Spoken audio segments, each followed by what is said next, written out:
সিলেট নগরীতে পুলিশের ধাওয়া খেয়ে পালানো মাদকসেবীকে ধরতে গিয়ে ছুরিকাঘাতে ইমন আচার্য নামে এক র্যাব সদস্যের মৃত্যু হয়েছে। শুক্রবার বেলা 12টায় সিলেট নগরীর কিনব্রিজ এলাকায় ইমন ছুরিকাঘাতের শিকার হন। তাকে উদ্ধার করে Sylhet MAG Osmani medical college হাসপাতালে নিয়ে গেলে বেলা 1:30টার দিকে চিকিৎসাধীন অবস্থায় তার মৃত্যু হয়।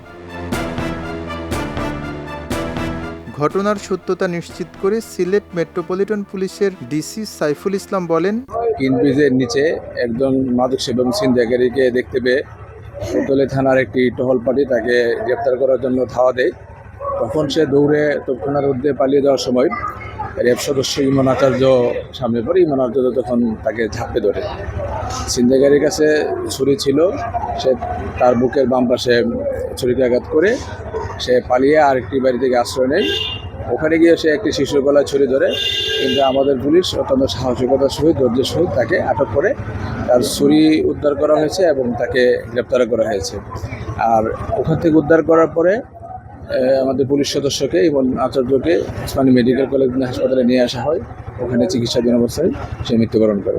এ ঘটনায় আটক মাদকসেবী আরশাদুল আলম বাপ্পি সিলেট নগরীর কাজীবাজার মোগলিটুলা এলাকার আবুল হোসেনের ছেলে।